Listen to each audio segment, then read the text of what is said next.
युधिष्ठिर मार्कंडेय ऋषि से पूछते हैं कि क्या कभी कोई और स्त्री थी जिसने द्रौपदी जितना भक्ति प्रदर्शित की।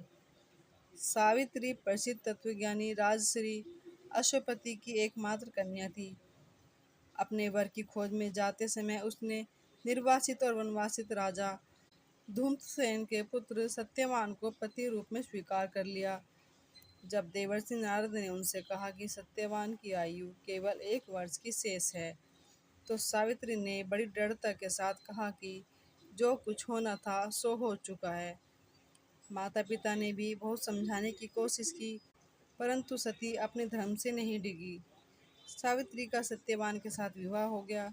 सत्यवान बड़े धर्मात्मा, माता पिता के भक्त एवं सुशील थे।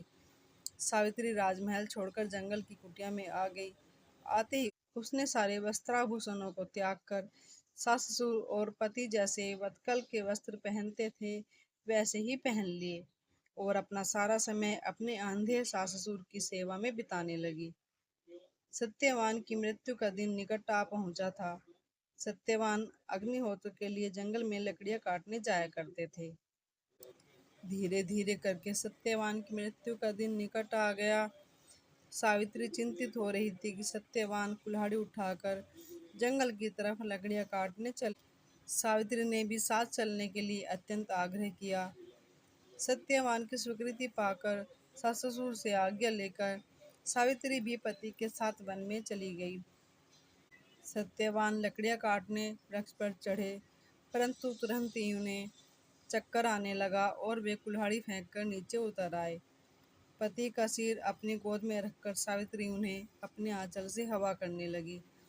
थोड़ी देर में ही उसने भैंसे पर चढ़े हुए काले रंग के सुंदर अंगों वाले, हाथ में फांसी वाली डोरी लिए हुए, सूर्य के समान तेज वाले एक भयंकर देव पुरुष को देखा। उसने सत्यवान के शरीर से फांसी की डोरी में बंधे हुए अंगूठे के बराबर पुरुष को बलपूर्वक खींच लिया।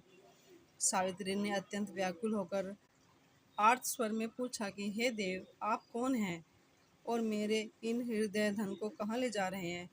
उस पर उसने उत्तर दिया कि हे तपस्विनी, तुम पतिव्रता हो, अतः मैं तुम्हें बताता हूँ कि मैं यम हूँ और आज तुम्हारे पति सत्यवान की आयु क्षीण हो गई है, अतः मैं उसे बांध कर ले जा रहा हूँ। तुम्हारे सतीत्व के तेज के सामने मेरे दूत नहीं आ सके, इसलिए मैं स्वयं आया हूँ। यह कहकर यमराज दक्षिण दिशा की तरफ चल पड़े। सावित्री भी यम के पीछे पीछे जाने लगी। यम ने बहुत मना किया। सावित्री ने कहा कि जहाँ मेरे पति देव जाते हैं वहाँ मुझे जाना ही चाहिए, यह सनातन धर्म है। यम बार बार मना करते रहे, परंतु सावित्री पीछे पीछे चलती गई। उसकी इस दृढ़ निष्ठा और पतिव्रत धर्म से प्रसन्न होकर यम ने एक एक करके वर रूप में सावित्री के अंधे सासुर को आंखें दी, खोया हुआ राज्य दिया, उसके पिता को 100 पुत्र दिए और सावित्री को लौट जाने को कहा।